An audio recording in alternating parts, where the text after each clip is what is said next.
Hello and welcome back to Swinging at Shins. We got the OGs in the house. Aaron and I are finally back at the same time. Yeah, I love How it. you doing, man? I'm doing pretty well. I know that you're doing pretty well. I hope. Now that I have assumed this for you. Yeah, no, I'm incredibly tired. The world does not stop for me right now. I was really hoping that the move would help with that, and I think the move has helped, but it doesn't feel like it yet.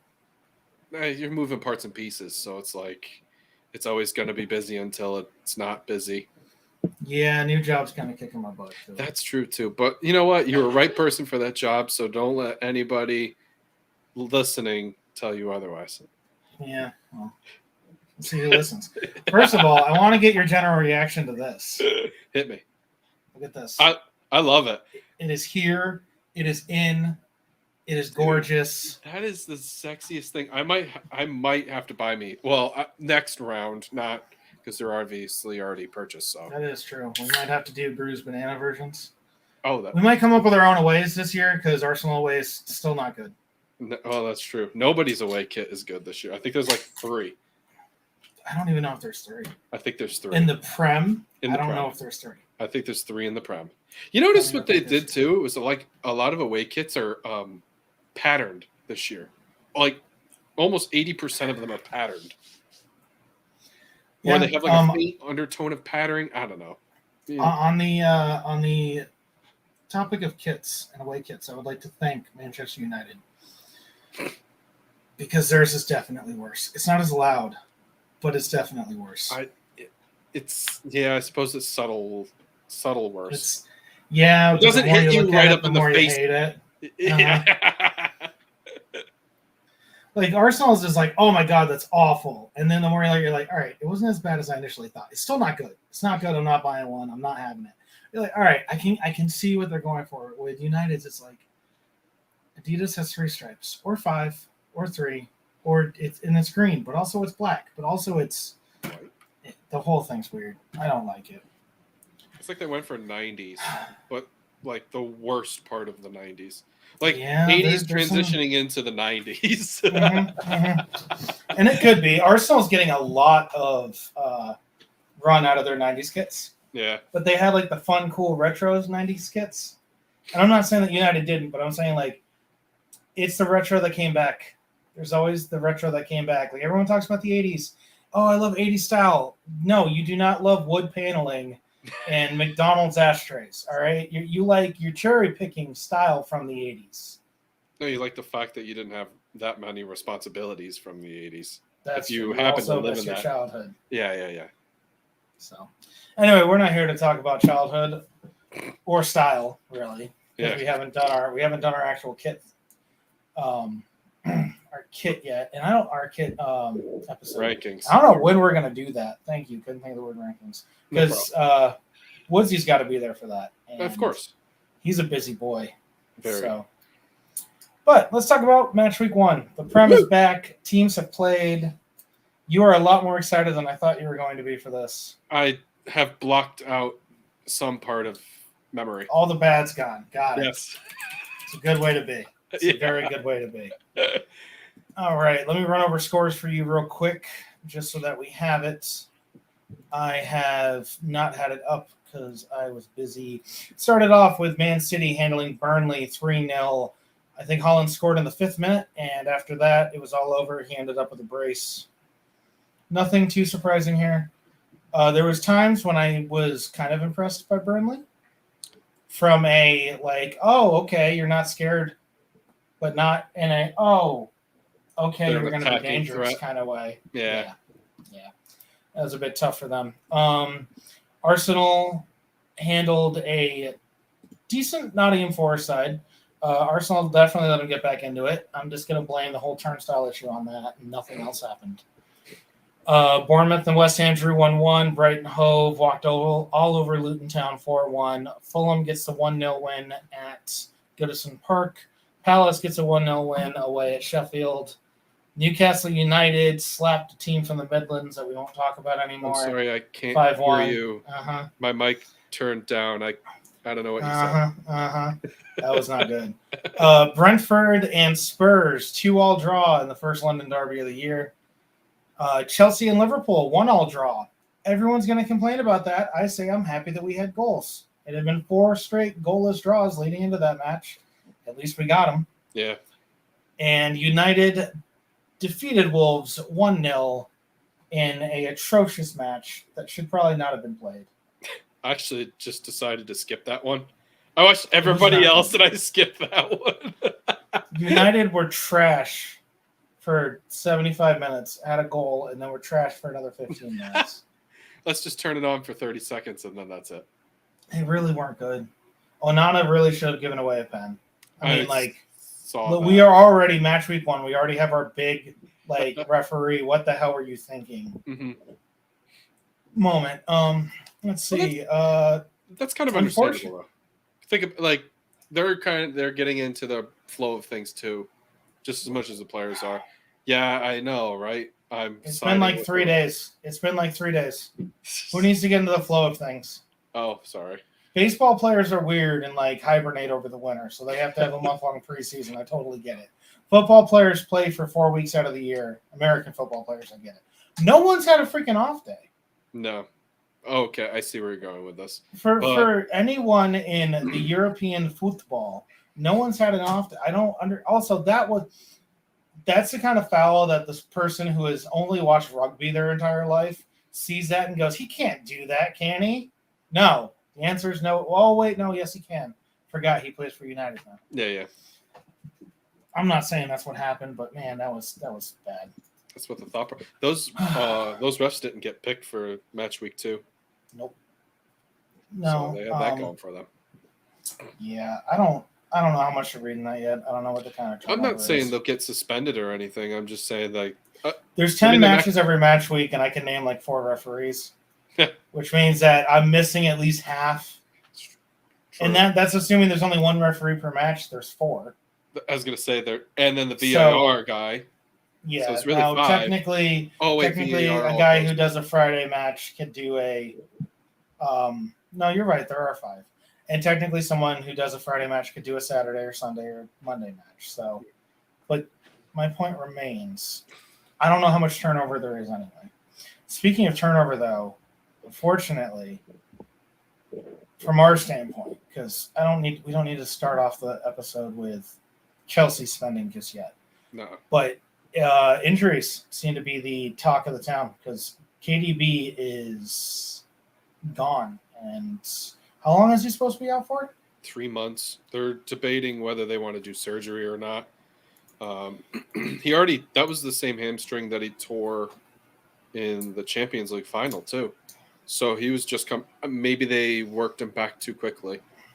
Maybe they didn't, and KDB thought he could come back quick enough. It's at the fault. There is going to be there's a certain amount of, and I brought that up with the Timber injury that we're going to talk about a little bit. But there's a certain amount of the physio has to trust the player. Yep. And the player says he's good to go, he's good to go. KDB, love him or hate him, he's a hell of an athlete, he's a hell of a competitor. I wouldn't be surprised if he rushed back. Yeah. I mean, it's the first game of the season. You always want to be there for the season opener. So I really don't blame him.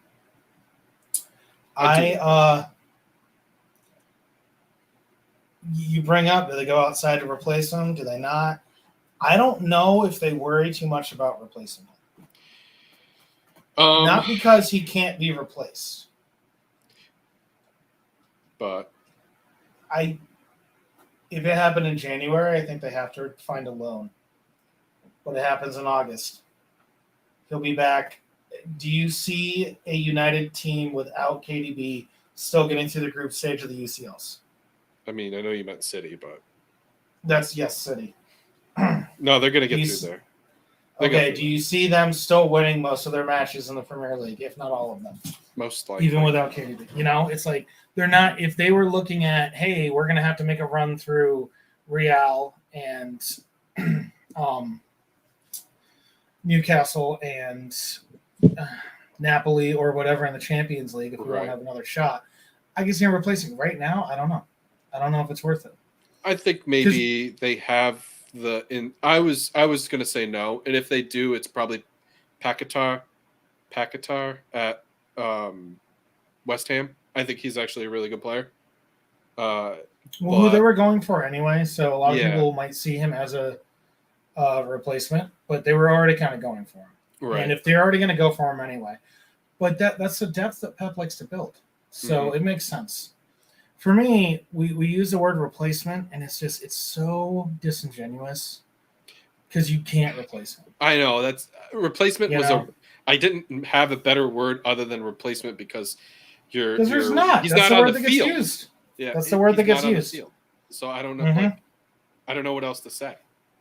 I mean, Julian Alvarez will play in almost a false nine, maybe even an attacking mid point of view. He won't be De Bruyne. No. But you have the Terminator up top, and I think you're going to be just fine. I think the fact that they got not lucky signing Kovacic, but maybe a little foresight signing Kovacic, because that's a like for like, air quotes around that, and All right, so from a Premier League standpoint, Kevin De Bruyne has 394 appearances. Yeah. He has created 196 big chances. Yep, he's really good. Kovacic has 342 appearances. Yeah. 31 big chances. Yeah, but he played for Chelsea. And he only played 60. No. And Don't give me that. He played for a Chelsea team that won the UCL. I don't want to hear it. I don't know if they're like for like, but again, no one's like for like.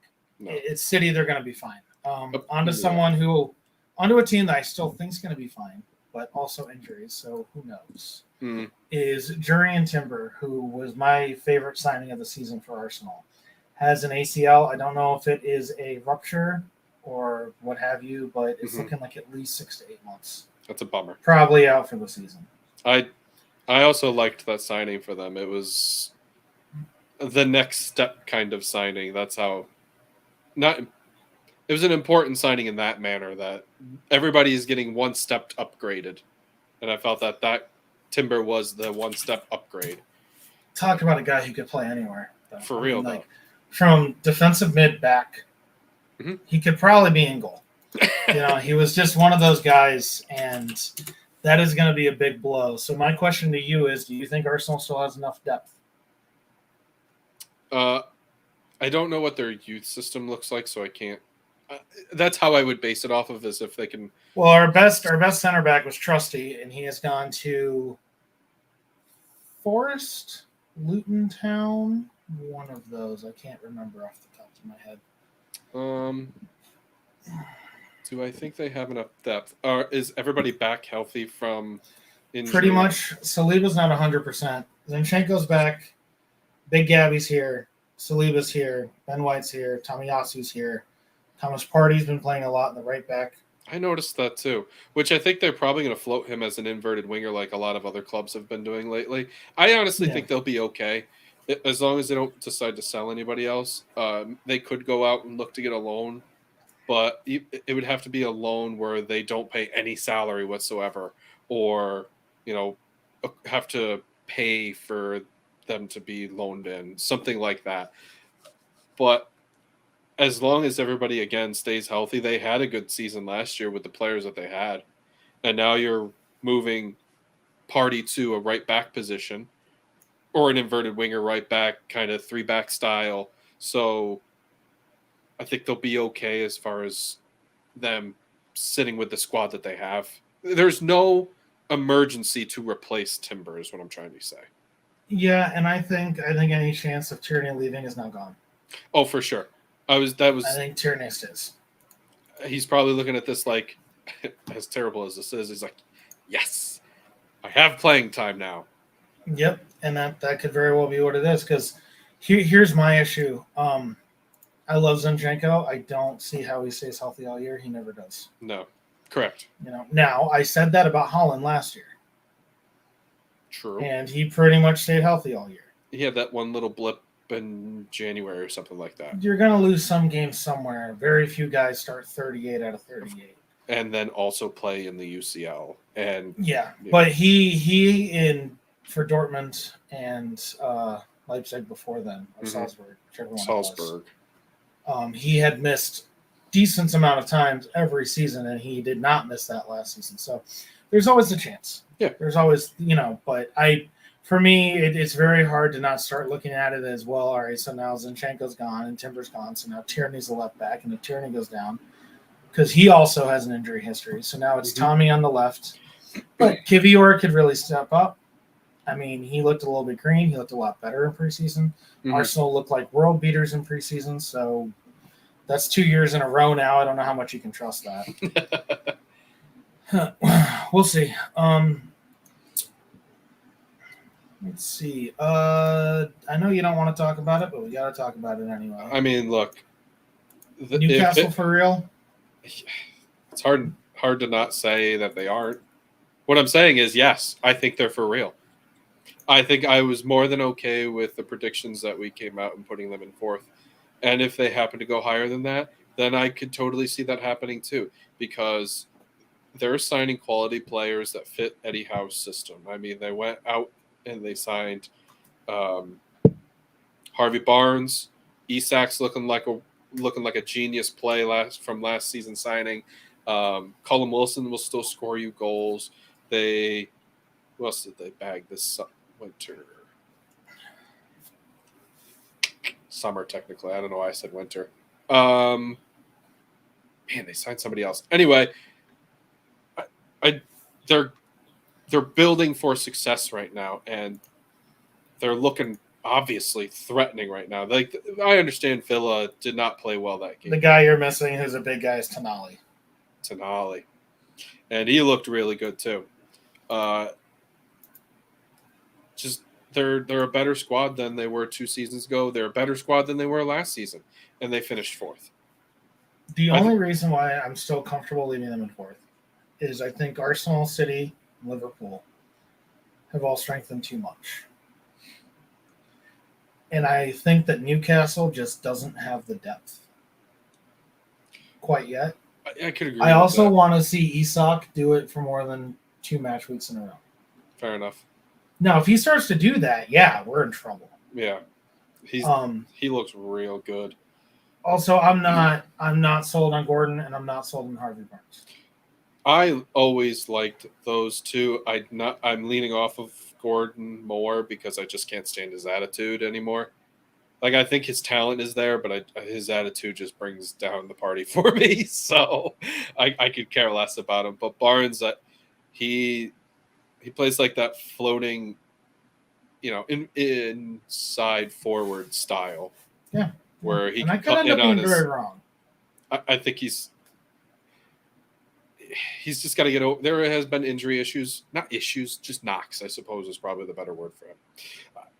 I think I think he's able to score on angles that some players playing the wing don't necessarily get that chance, that opportunity. And I think playing with a better squad than what Leicester were is only going to amplify what his talent actually is, or what he's. And Eddie Howe's a phenomenal manager.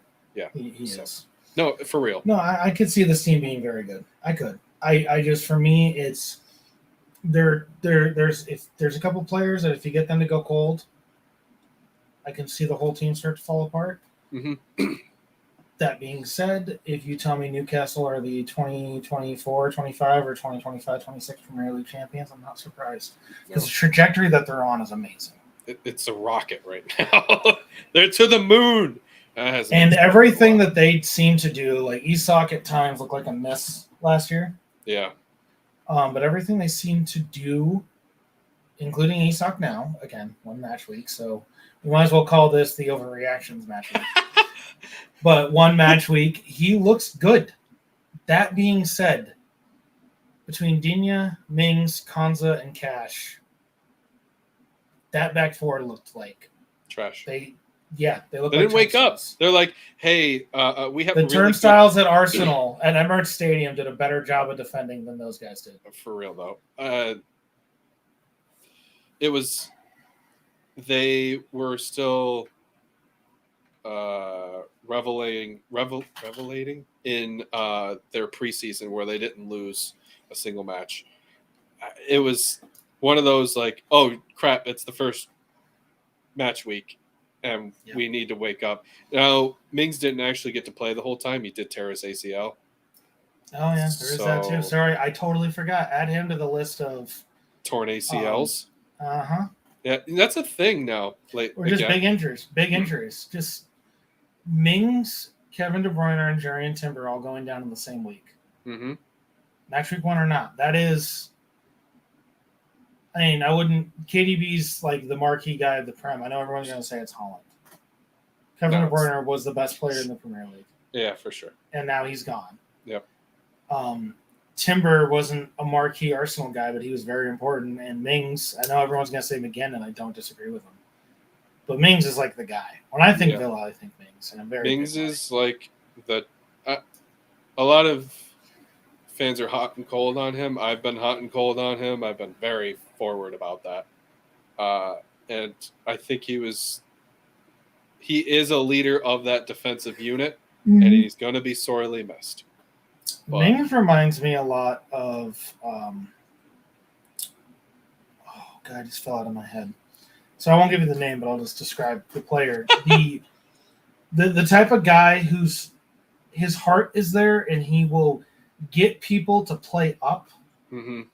but he's never going to be the guy to be the back line on a Premier League or maybe even a top 4 team. You never want him to be that guy. Like Virgil van Dijk can be that guy. Yeah. There's a very good chance that William Saliba could grow into being that guy. Rodri can be that guy. Mings can't. He's got all the heart, and you love him for it. Sure. You know, he's like a much better Rob Holding. Yep. You know, where the heart's there, and you love him, and he loves the badge, and you'll love to see him do well, but also He's just not. man. He's not that tier. So who replaces him for the next 6 to Pau whatever Torres. months? Oh, by the way, we lost Emi Buendia too. So even before that season started, so to another knee injury. We might have to have a oopsie on our a injury mulligan on how we do our tables. Yeah, right. I want to see if Woodsy's gonna stick with Liverpool on top. I doubt it. Not after Big moves. Big moves from him. Yeah, but yeah, Pau Torres. They paid $32 million for him, so he'll slide right in there. Whether it works or not, as far as his aerial threat, defensive threat, we'll see. But they paid for his replacement, so we'll see how that goes. Yep. We talked about United and how awful that was. I want to go to. We'll get back into playing and matches. We got to touch on Chelsea. There's absolutely no way that we can't. That's possible. So Simon Jordan on Talk Sports, I saw he did a quick blurb, and I'm not going to pretend to be a expert in this. In fact, the point I'm trying to make is that we're not experts. He explained how they're not breaking FFP rules. It's the 8-year contracts. It's what they're able to sell players for, and it's the way that the money gets applied. So when we say, I mean, you have the thing, at this point, does FFP matter? We've been saying that for like 6 months now. They've had $900+ million in spending. They just beat, Saicedo. It's final and best. I just bought a house. I know all about final and best. Saicedo goes final and best. Yeah, for real. But they make sure that they, through whatever, and I'm not saying that they're doing back channel communications with agents, and I'm definitely not saying that they're not. But Saicedo picks Chelsea, even though Chelsea doesn't win the bid, Liverpool does. You saw the conversation I was having with Woodsy. You know, why would you pick Chelsea over Liverpool? There are reasons why a South American player would pick Chelsea over Liverpool. It doesn't seem like any of those actually apply. And then Lavia from Southampton, exact same thing. Chelsea beat him. That's another $60 million spent on a guy who at this point is going to be the backup to the backup. Yep. And it's almost like we just need to make sure that Liverpool doesn't get it. Yep. I'm not thrilled about this. I had hate for Chelsea, and I don't have hate for Chelsea fans. I just want to throw that out there. I just don't like the club. But now I have extreme hate for Chelsea. And I get where I didn't have much hate for Chelsea growing up and watching soccer, but now I do. And I Abramovich understand. did this. I Abramovich did this. It's Yeah. just that now it's so not a white guy, even though Todd Bowley is the face of it. Mm-hmm. It's a disgusting thing to watch, and it's the most business legal / illegal thing that they're doing. Well, so talk about legality. There's what's legal and then there's what's moral. And nothing that's going on is moral. Now, I'm not going to pretend that Arsenal are the bastions of morality. Nor should anyone think that any of the billionaires that own any of these teams are the bastions of any kind of morality. Mm-hmm. But when a soccer fan leans back and says, but it's legal, I don't care. Come on. You know what we're talking about. Mm-hmm. And if you're a Chelsea fan, I understand. I got lucky. I got lucky that the team that I fell in love with was both very good and had a wonderful history. Because if I had started following soccer, as we call it in America, sorry guys, it's just what it is. If I had started following it a couple years later, there's a very good chance I'll become a Chelsea fan. Mm-hmm. There is. I got lucky. But at the same point, don't defend Abramovich. Don't defend Bowley. Don't defend Clear Lake Capital. Don't defend anything that's going on. I don't defend. I'm the first person to bring up the whole Visit Rwanda bullshit that Arsenal does. $17 or $18 million leaves the UK to go to Rwanda for foreign aid, and you know how much the Visit Rwanda badge caught? Yeah, oh yeah, same amount of money. Right back the other way. I am the first one to say that that's an issue. That being said, I'm not sports washing necessarily a country, and also, it's 17 million, and I know that probably shouldn't make a difference. I would love to have the morals that it doesn't, but it is a tenth of what they're spending. It's not even; it's a thousandth of what they're spending. It's, and we talked about Newcastle, and Newcastle and the signs are. The only reason why I didn't hit Newcastle again is because that's essentially all Woodsy and I talked about last episode. Oh, figured. Was Newcastle and the Saudis, and it's. We talked about this with City last year when we talked about the 115 financial charges. I got into it during the Community Shield with one of the guys because again, they were making fun of United because they're Hoyland, because you could kind of pronounce it the same. We have a Holland, they have a Holland. That's a whole level of just cultural ignorance I don't even want to talk about. But their Holland costs more than ours. I'm like, do you really think that he cost 60? It was a release clause. That's what was reported. Come on. All the 115 charges. Mm-hmm. You paid Mancini $5 million to come and wave at people. No, come on. None of that happened. None of that's what's. You don't have to hate your own team. I totally get that. We do separate. You have the hardworking people. You have people in West London who have been following Chelsea for the longest time before anyone knew who Roman Abramovich was. Yeah. I don't hate those people. I mean, I'm an Arsenal fan. They're not my favorite people in the world. But hate's definitely not the right word. Yeah, of course. It's just stop pretending that this isn't what goes on. It's worse now than it ever is. But people say, soccer's dying now. It's like, no, this is always what was happening. We've always been doing this. It's the haves and the have-nots. We've just gotten better at moving the money around. Mm-hmm. And I don't know, maybe we're a little bit desensitized to it because we're American sports fans. And we're used to billionaires doing awful things with our sports teams. That's fair. I think between Abramovich doing it and then City doing it for so long, and now seeing somebody do it, Chelsea again doing it, but so blatantly doing it that it hurts. there's that kind of And there is the blatantness. There is a little bit of like, dude, just be cool. yeah, right. That they're just not doing. They're just not. At Do least whatever. City pretended. They literally signed a whole entire new squad and depth. The only player who was in that Champions League, can you name him? No, it's Thiago Silva. That's it. Oh yes, everybody is forgot gone. about him. Kepa's gone. They loaned him out to freaking Real Madrid, which good for them. I'm sure they're paying through the nose to have him. And now they're probably going to have to go get another goalkeeper. I know they just signed Robert Sanchez, but do you really want Robert Sanchez as your goalkeeper too? No, we're probably going to see another signing. What if they went out and got Oblak from Atletico?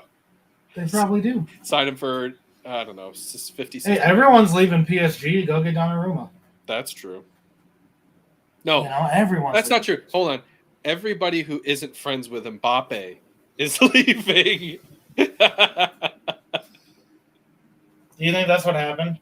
I just saw Mbappe is like, if I stay, Neymar goes. Yes. And it's just like, well, how you're twisting PSG's arm? How can you say no to one of the best on the players one in hand? The world? Well, yeah, and one of the best French players. That's true.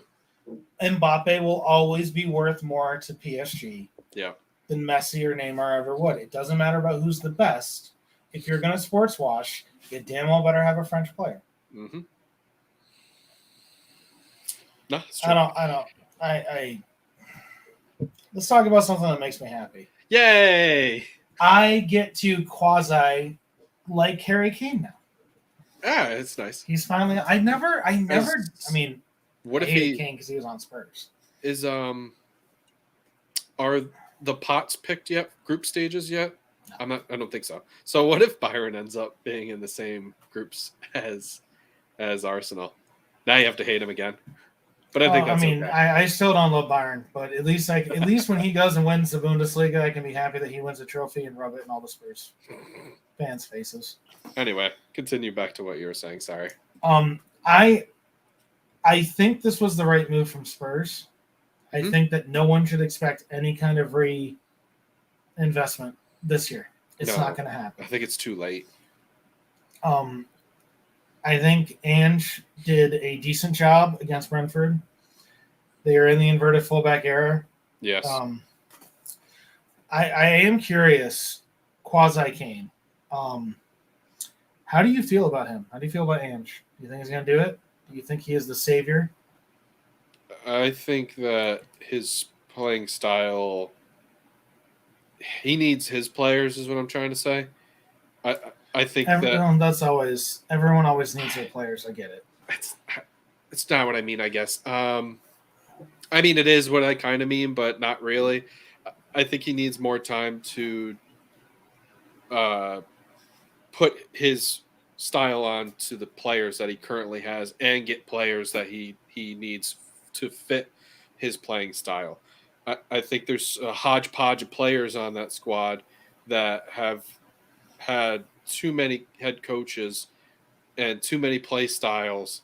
And are they really going to believe in Ange is also a part of the problem too. To answer your question, do I think Ange is the savior? After match day 1, I don't think he's going to do any better than what. God, I forgot his name. Conte did. That's where I sit with that. I think the people who are, which means he's going to be in the top 10. That's what I'm trying to say. Maybe. All right, hold on. Post Kane era, 10th. Yeah, I kind of agree. I don't know how they do it. Heung-min Son would have to really turn it on, and he can. Mm-hmm. But one of the things that made him so good was Harry Kane. Yes. And I don't mean he's only good because of Harry Kane. He had a bad year last year.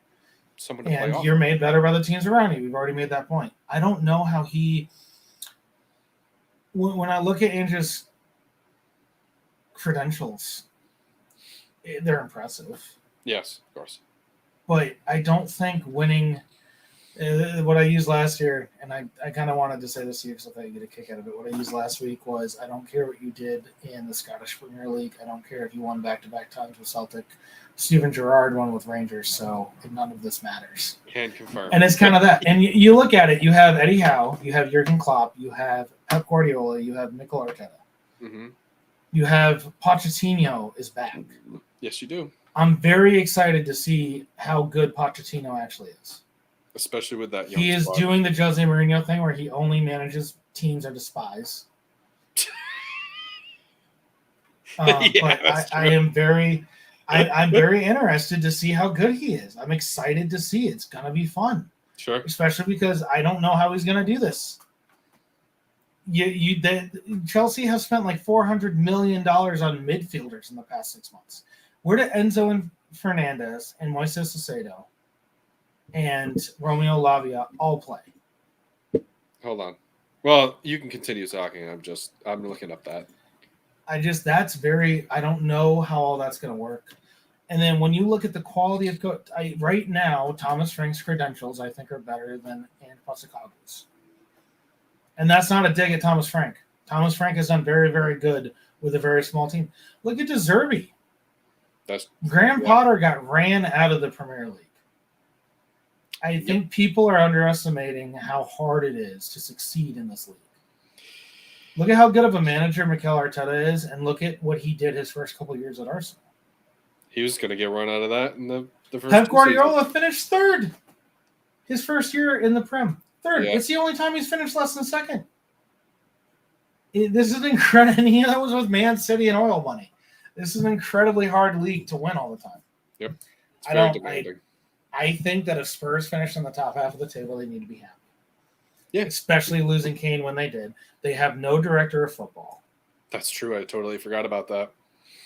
I would love to hate on Spurs. This is not me hating on them. This is just me being realistic. I'm not even saying let's take them out of the Big Six. I think the Big Six is done. I thought the top four was done when everyone was talking about the top four. Mm-hmm. And I think with how good Brighton and Newcastle are and how bad Chelsea were last year. So wait, is Chelsea still in the Big Six? I don't. So that's I'm not saying any of that. I don't know what Spurs does. Man, I don't know. Because they're still old. They didn't really address that. It's hard. They did sign Madison. They did sign Madison. So I like that signing for them. He looked very good. Yes, he did. Opened up a lot of channels. Maybe Richarlison scores more than one goal this season. He has to because of the playing time. You would think, right? And I don't know. They didn't really upgrade their defense. They got Hugo Lloris isn't there. That goalkeeper was shoddy at best. It's still Forster, right? No, they went and signed somebody else. I don't remember what his name is. Vicarage, maybe? No, I don't know. I can't. Oh yeah, Vicario.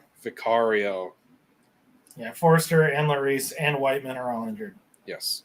Not that Whiteman, Perisic is old. I will say this: Emerson Royale looked better. I have been an Emerson Royale hater. I think he looked better. His head was on straight that game. Can he do that for a long time? Well, we'll find out, won't we? Because don't think there's a replacement for him. Nope. Sessegnon could come back at any time, which would be big for them. I still have. I don't like Romero and Dyer in the back. Well, Romero's injured, so I don't know what kind of injury it is, but he did get subbed out partway through, right after he scored his goal. To be honest, we'll see. Yep. We'll see. Whatever Spurs has been the best is when they've been able to do kind of what Newcastle has done, just less because they don't have oil money, but build up the small guys that don't get the love. And you had Harry Kane, and that was huge for them. Yeah, of course. So all right, extended stoppage time. I love it. Oh yes, sorry. I absolutely love it. I thought you were talking about the Super Cup for a moment because that's going on right now. Is that also in? That's in extra time. Well, actually, it's in penalties right now. I Is got it up on the side right here. Yeah. Who scored for City? Cole Palmer. And Nezeri scored for Sevilla. Palmer scores in all of the preseason trophies. Well, I guess technically you can call this a preseason trophy. Preseason to the tournament, I guess. 2 years ago, who won the UCL? Who won the UCL 2 years ago? Easy, PSG. Okay. Way. Huh? No, it wasn't PSG. PSG never won. I thought they beat somebody. Maybe it was Bayern 2 years They ago. lost to Bayern. See, I got the loser. They Who gets lost. the loser? Well, when you get it wrong, you're not making my point for me. No. You're supposed to make my point for me. Sorry. You don't want to do it? What? 2 years No. ago, 2020, I thought- 2021 Chelsea, then Madrid, then City. Oh, Okay, 2 years ago, who won the Super Cup? 2 years. Who won the Super Cup? Sevilla. Now you're going to make me look it up and see. Yeah, I am. But my guess is probably no, because no one cares. 3 years ago, who won the Prem? If I had to guess, it's. Oh wait, was that Liverpool that What do year? you mean if I have to guess? Do we or do we not have... All right, 2019-2020 season, who won the Prem? Liverpool. Okay, 2019-2020, who won the Community Shield? Arsenal. Probably, actually. But Super Cup, oh yeah. So it was Chelsea beat Villarreal in 21, Bayern beat Sevilla in 2020, and last year's Super Cup was Madrid versus Frankfurt. Oh, right. Frankfurt got train wrecked. It was only 2-0.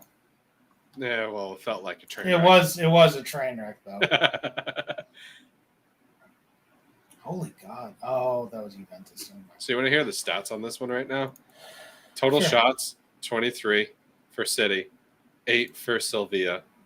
Both had 3 big chances. Both had 2 big misses.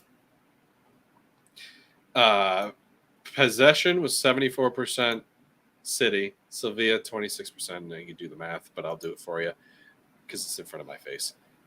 Number of passes, accurate passes. Do you want to take a shot on how many City had? Is it above 5? Above 5. Above 6? Below 6. Okay. So I was pretty close. Yeah. 580? 592. Yeah. At a 98% clip. Sevilla, Yeah. 180. But, That's how City plays, man. Yes, That's they how do. City plays. yep, they'll pass you to death. Right now, they're 3-3 in All right. pens. But let's get back All right, to what is your take on stoppage time? I don't like it. I said it. I don't like it. Do you Why? have a reason based in logic? Yeah, because I honestly think it's not. I'm going to side with the players on this one, and they're already making them play oodles and boodles of games, and now they want them to extend matches even longer. Like you're the one that even says No. I rolling want to on the extend floor matches isn't- to 90 minutes. rolling on the floor isn't because you want to roll on the floor. Rolling on the floor is because you want to When they did Slow it the game once. When they did it once. and get everybody else to catch their breath. So I'm not When they I'm not did really it- a fan of it. I honestly think it's going to dilute the product. As diluted as that sounds. Yeah, I know, right? Thanks. What are you talking about? I just want a match to last 90 minutes because that's how long a match is supposed to last. So what? What do you mean, so what? It's not like you're paying for it. Oh wait, Peacock. I am paying for it. I want the match to last 90 minutes. Why is that so bad? I don't know. I didn't really like it in the World Cup. I don't really like it now. I guess it's not traditional. Excuse me. You know what else isn't traditional? An 5-man inverted winger? substitutions, Oh. inverted wingers, false nines, water breaks. Oh, true. We should take them out too. So you both are and are not for player safety. Correct. Cool. Love that. Absolutely love that. I think that if we're not going to enforce, and I don't know how you change players being injured. Yeah, of course. If we can't get players to stop doing that, then I think it's good. And I also think it's very good to not let a team shithouse their way to a 1-0 win. Because to me, that's not football. That's in Newcastle, and this is one of the reasons why I'm still not sold Newcastle. Newcastle had the ball in play for 54 minutes on average in their matches last year. It's the lowest in the Prem. Eddie Howe ball. That's not what people are paying for. No, you know what they're paying for is 3 points and to see them on top of the table. Yeah, but that's not what's happening. I find the whole thing to be. I agree with your point is well made, but if you think that the solution to fixing overworked players is by lowering the amount they play per match, then let's just do 5-a-sides, man. Cool. Shorten No, the field. not cool. That's not how that works. That's not how that works. Wait. What if we do 5-a-side, right? But we do at half the pitch, and then there's 2 teams. You play 5-a-side on the one half of the pitch, then 5-a-side on the other half of the pitch. Huh? No. We got something? Do we got a product? Nope. Okay. We don't have a product. Jeez. I don't know. I don't know. I don't really care about it, I guess. I understand the player safety, and that's where I'm leaning on from. And if it happens, I guess it happens. There's nothing I can do about it. We're just going to watch soccer. If we played 38 matches a year, would you still be arguing player safety? I'm sorry? If we only played 38 Premier League matches a year and nothing else, would you still be arguing player safety? No. Then we're not talking about the right thing. Okay. And to me, it's that simple. I agree with you that there's a player safety issue. Yes. But I don't think that it should stop us from improving other parts of the game. So what we need to get rid of or be more selective of the tournament. Arsenal played like 5 preseason matches. That's on their own organization to pick the preseasons that they play. Who do you think runs these organizations, though? The Premier League is the teams. That is not they can choose to not play. City between the Super Cup and the Club World Cup and the everything that they play in and the Community Shield, and how many extra games are they playing? Too many. And they're fine with that because they make money. The organization is fine with that, not the players. I don't know. Players probably get bonuses. I'm sure they do. I'm sure they have it in their contracts and all that sort of hot jazz. But and that's probably why they don't complain as much as they do, or there isn't as much of an outcry for players' safety when it comes to extended schedules. Well, it was the whole thing with football and adding an extra match to the American football, and of course it passed because that's an extra game check. And it's more TV money, more. Well, but from the player standpoint, it's an extra game check. I'm playing American football.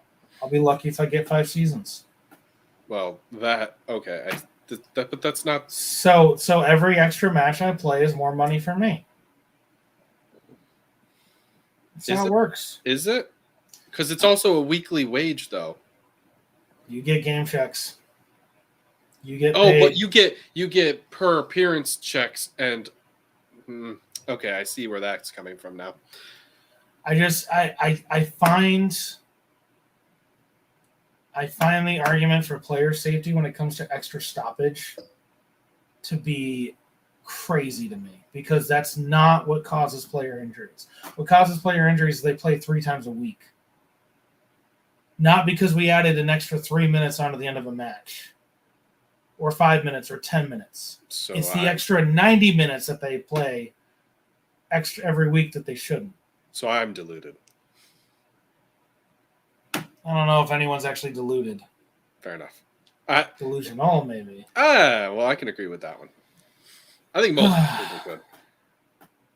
Leave it in the match. Sorry. Do you have anything else you want to talk about this match week, or do you want to get into predictions for match week 2? Let's rip it into match week 2, because actually we're running ahead of schedule for a change. This is wild. What are we doing? Are we sick? My whole life is this quick now. I think I just bleeding in. It's working. We're also getting comfortable with not having to talk about everyone. Sure. However, I'm about to slam the brakes on this. I did not do match week predictions last week. Oh. I like the idea of a running tally throughout the season. Yes. I will allow us to start, but I need to just have full marks for last week, because I predicted all those matches and you can't tell me I didn't.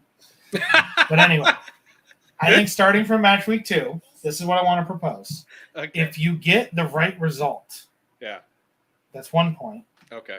If you get the right result with the correct score lines, that's 3 points. Okay. And then if you get the wrong result, that's 0 points. I can take that. We'll run that past Woodsy, but I think that's going to be the best way to do it. So running into match week 2, he has, because he can't defend himself, so we'll make fun of him first. Forest 2, Sheffield 0. Saturday, Liverpool 3, Bournemouth 1, Fulham 1, Brentford 2, Wolves 0, Brighton 3, Spurs 1, Man United 1, City 1, Newcastle 1. A couple 1-all draws for the Manchester teams. Villa 3, Everton 0, West Ham 1, Chelsea 2, and Palace 1, Arsenal 2. Oh. I think that what we need to do going forward is we need to find a good way to, like we did with the tables, we need to find a good way to have a prediction, a pick 'em somewhere. Yeah. And we'll screenshot and post these. I think that's going to be the best way to put it. Okay. For I can take that. Picks. You want to go next, or you want me to? Sure, I'll go next. I got Forest winning 2-1 against Sheffield. Fulham losing to Brentford 3-1. Liverpool 4, Bournemouth 1. Wolves 1, Brighton 3. Spurs and United draw at 2 apiece. City lose to Newcastle 2-3. Villa win 3-1. West Ham lose 1-2 against Chelsea, and a shutout win 2-0 for Arsenal over Crystal Palace. Yeah, we're kind of on the same page. I have Forest 3, Sheffield 1. Mm-hmm. I think Sheffield's going to give up too many goals. I think Forest looked very good against Arsenal. So too. And they always play very well at home too. So that's kind of where I was leaning on with this. Yep. Liverpool 2, Bournemouth 1. I think Liverpool's going to be good, but I think Liverpool is one of those teams that's going to get better throughout the year. Fair. They're going to have this kind of upward trajectory the entire time. If this match is at the end of the season, probably 4-0, 4-1. Right now I'm seeing 2-1. And that's just because they got to get up. I have a 1-all London derby again, Brentford Fulham. Craven Cottage is a hard place to go. I do agree with that, but Mitrovic isn't fully fit either. Up to match speed. I don't mean Fulham need Mitrovic. I think it's going to be a bit of a shithouse game. Disagree with that, but okay. I think Brighton, for Brentford, not in whole. For a shithouse match against Brentford, I don't know if they need. Now, Mitrovic is a great shithouser. I agree. Yep. My biggest scoreline of the day: Brighton 4, Wolves 0. Wolves looked awful against a United team that looked awful. Brighton looked really good. Yeah. I could see this being a bloodbath. Yeah. I think United fixed their issues, and I think they fixed their issues against Spurs, and I think Ange has not had enough time. I got 3-1 United in that. Fair enough. I see United scoring goals. For City Newcastle, I have City 3, Newcastle 2. I think Newcastle is going to have the ability to do it, but City just has that ability to, hey, we need a couple goals. Let's just go get them. You know? Villa 3, Everton 2. I want to see that defense actually do something before I start having anything less than 2 goals against them. Especially with Mings out. Why I was like, shut out. And I was like, let me pull that back real quick.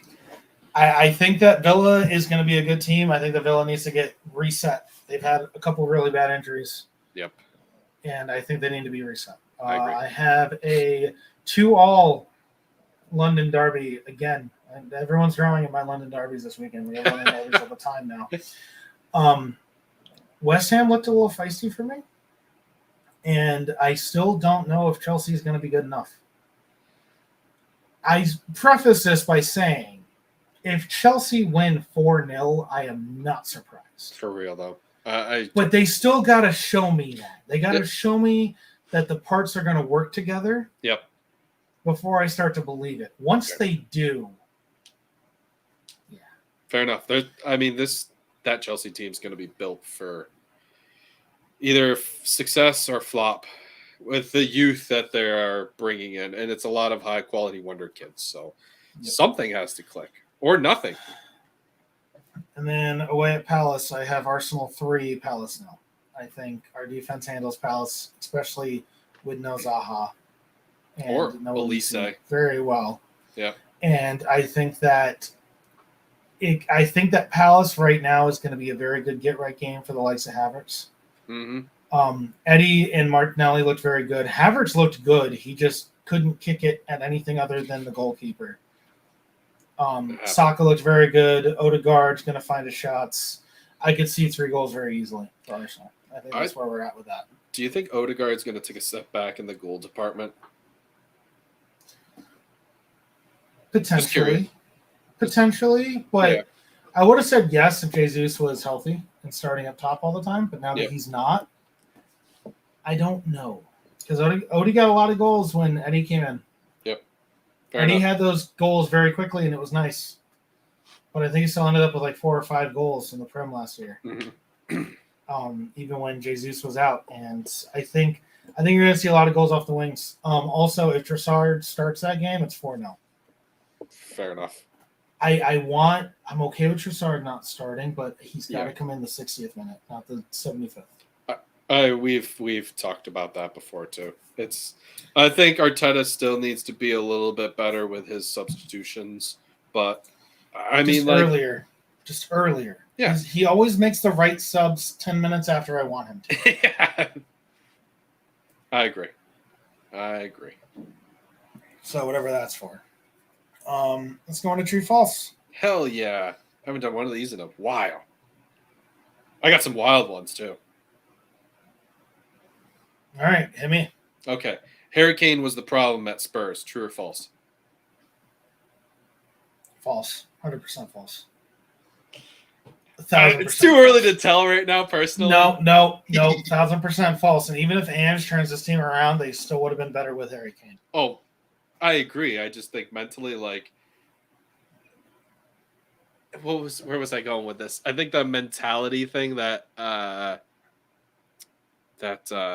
Conte had alluded to before he got canned was maybe a bit of Harry Kane being a little prissy. No. I can't even believe you're going to tell me that Conte is mad about mentality, and it's Kane. I told you, and not Richarlison. Well, Richarlison would have the reason to have a bad mentality because he never plays. Well, and so would Kane because he never got transferred to a squad that was actually winning trophies. So now that's been. If you have a guy who's going to be that 3 or 4 years, I don't buy it. I don't buy it. Okay. I think I they're said going to be this. worse. I said it was wild. I didn't say it was right. It is wild. It is absolutely wild. My first one is David Raya is going to overtake the number 1 spot from Ramsdale in Arsenal because he's the better shithouser. Well, you didn't have to. You didn't have to end with Shithauser. The answer was going to be true, and I was going to cut you off halfway through because I think he is an exceptional goalkeeper, and I think he's going to see less shots because Arsenal's defense is better than Brentford's. But his ability to be able to distribute the ball and make the right decisions and not always have to punch the ball away, retain the possession of the ball, footwork is just all better than what Ramsdale gives. And that's not a knock on Ramsdale either, because he was kind of like, he's kind of the player who opens your eyes that you need to see that you need that kind of player. Like this is the beginning. This is the first step. Now Raya is the next step. So there's nothing wrong with Ramsdale. Raya is just better. Fair enough.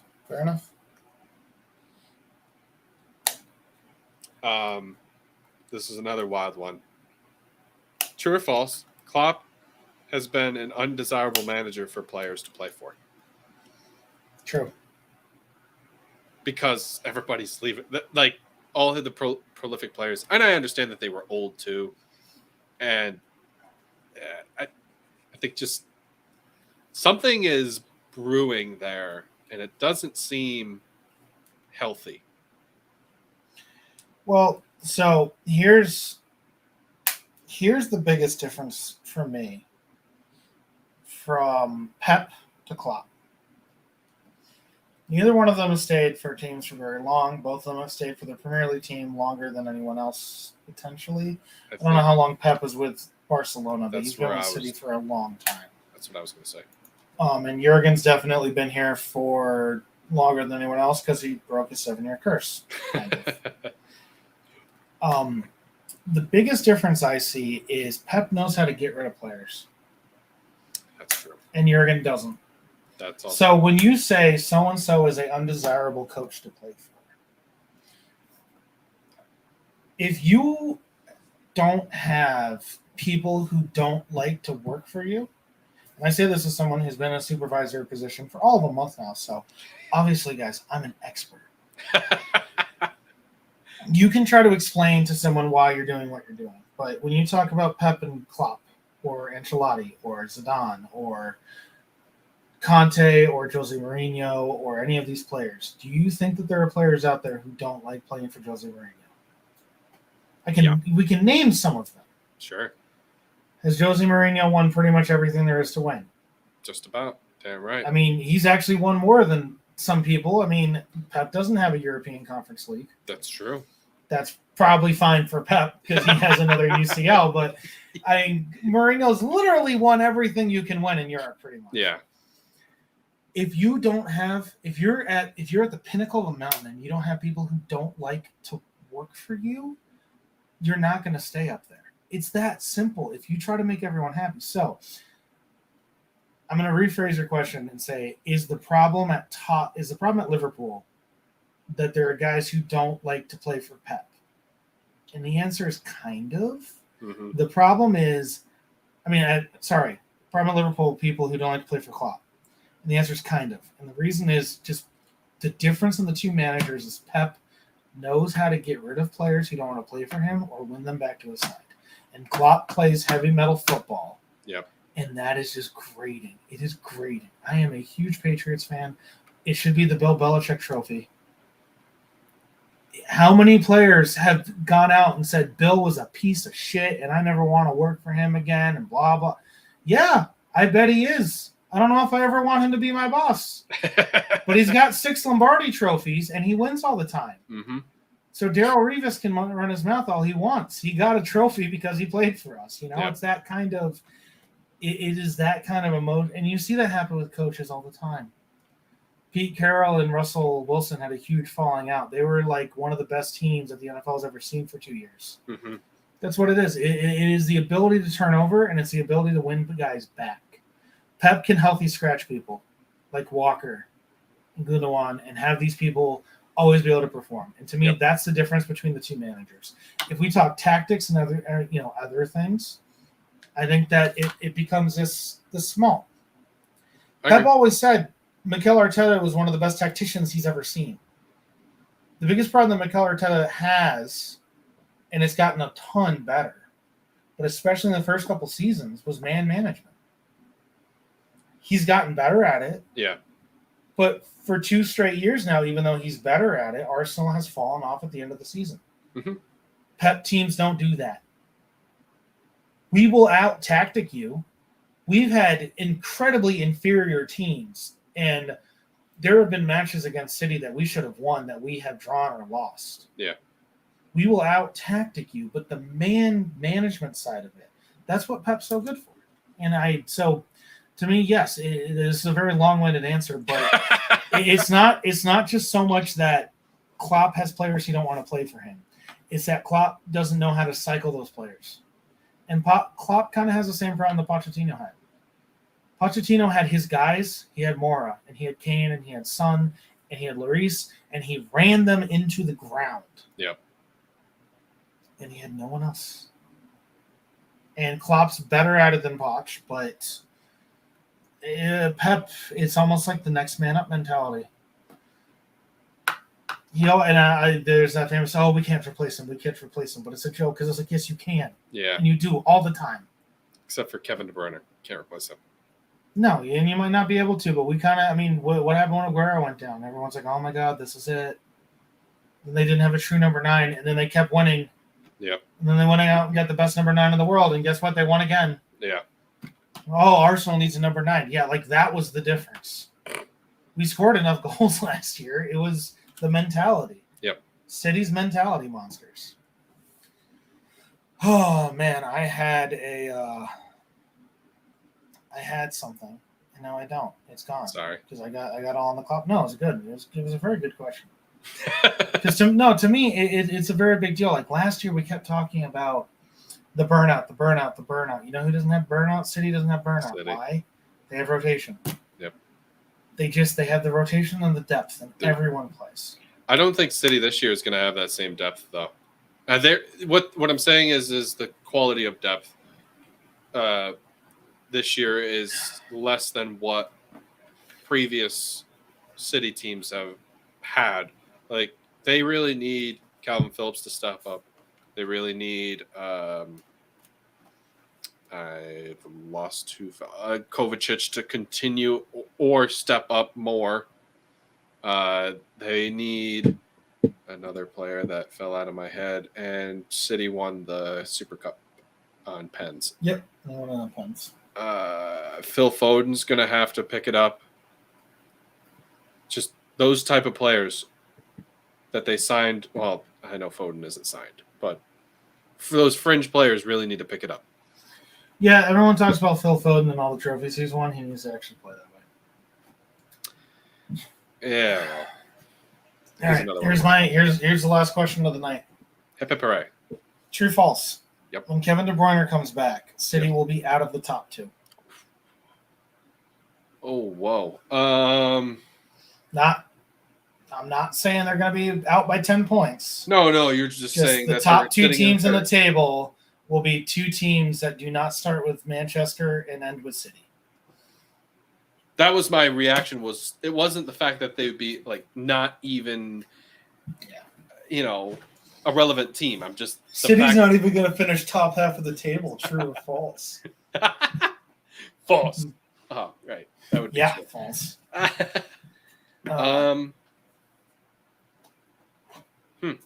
That's a tough question. That's a really good question, because my first instinct to say is that it's true. Obviously, they'll be fine. Oh. No, okay. It's true, because Kevin De Bruyne was such a influential player, and they haven't really lost him in long extended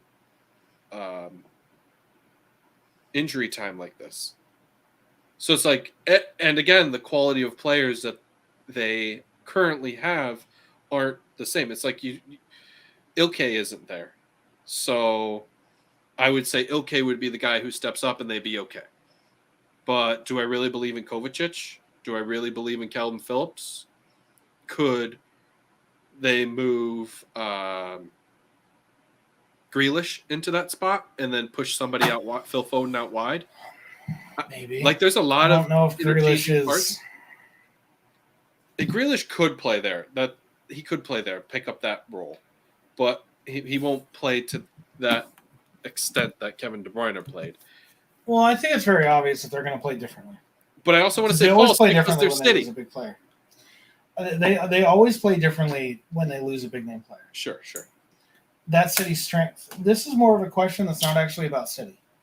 They could. It's about other teams. Is Arsenal and Liverpool and Chelsea and United and Newcastle that good that they can put the pressure on City in the beginning?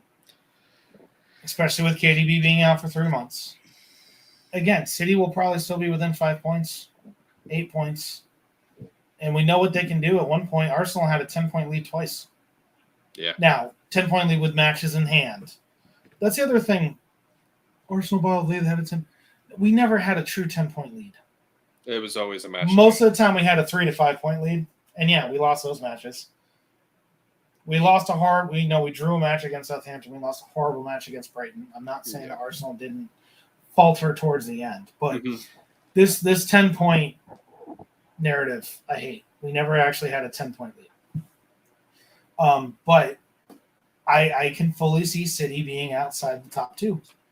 In fact, when KDB comes back, I think City could be 5th. I don't think so. But I think City would be 5th and 5 points away from 1st. Because I think that's how tight the top's going to be. You know what I mean? Yeah, no, I totally understand. I understand where the question was coming from. And it like I said, I even said true right off the get-go. And then I had to think about it, pump the brakes, and it's like, well, they're also City. Pep will find a way, kind of deal. So it's difficult. It's a really good question. I guess. I guess I'll go with my gut and say true. I mean, listen. I'll go with my first initial reaction. Last 5, 2-1 win over Bayern in preseason. 2-1 loss to Atletico. 1-1 draw. They lost in penalties to Arsenal. They beat Burnley, so what? They've drawn Sevilla 1-1. Is this the same city? I'm just kidding. This is definitely the same city. They're going to be fine. Yeah. Newcastle's going to be tough. After that, they have Sheffield United, Fulham, West Ham, Nottingham Forest. Jesus Christ, never mind. It's false. They're going to be in the lead. It's just they're not facing the right teams, and that's the other thing. You lose KDB, but you lose KDB, and you have Newcastle United as the team you're playing. And then they play Arsenal in October. If that match doesn't get rescheduled for some reason of cup matches and stuff like that, then Brighton, and then United. It probably won't. Probably not. But oh man, they play Arsenal on the anniversary. That sucks. Sorry, Rachel. She'll understand. Yeah, but she won't want me to be sad. Oh, well, there's that. It's home at the Emirates. We might not be sad. I might be the most excited person. Yeah, I mean, after that, though, what a stretch. That's what I said. The next 4 matches after that? Well, Arsenal on the 7th, Brighton on the 21st, United on the 28th, Bournemouth on the 4th of November, Chelsea on the 11th, Liverpool on the 25th, yeah, Spurs on the 2nd. We'll see if Spurs have anything figured out by then. 2nd of December, by the way. Yeah. Then Villa, away at Villa. That could be a trap game. And currently, it's scheduled 3 days after the Tottenham match. Let's go. Currently. That'll get rescheduled. Maybe. One of them. God, that's not a fun run. No. If Liverpool and Chelsea are playing really well, United's playing well, Brighton's playing well, Arsenal, Brighton, United. That's a tough. That's not a fun 3-week stretch right there. Mm-mm. And it's in October. You're going to be playing UCL matches in between those. That's not a fun stretch. Nope. So could be true. Yeah, could be true. You got anything else for me? I do not, sir, and I don't have anything for anybody else. Cool. I'm gonna enjoy 45 minutes until the family comes home. Not that I don't love my family, but I get no time to myself. That's true. So I'm going to do that and continue on. Thank you very much. This has been Swinging at Shins. We are going to try to get back with Woodsy at some point. Also, Woodsy is going to record an outro. Oh, for real? That is going to happen. I actually named the last episode Woodsy Outro to remind myself, but then we had such a tight window that we couldn't get it in. Mm-hmm. Oh, well. Oh, man. We're working on it, though. We're all busy. All right. Except for me. I'm pretty flexible. Yeah. We're on Facebook. We're on Instagram. We're on TikTok. We are on the Beer Garden at all times. I think from it's about 7 o'clock on Saturday morning till maybe Sunday at 2. One of us is like always at the Beer Garden. So that's true. We're there. All right, guys. Thank you very much for listening if you've made it this far. Good luck to your teams in match week 2 unless they're Chelsea and Tottenham. Peace. Peace out, everybody. Well, guys, that was an episode of Swinging at Shins. We appreciate you for coming out and listening to us. If you guys want to hear or see more, we have links in the description below. We hope to hear from you soon and hear more about what you have to say.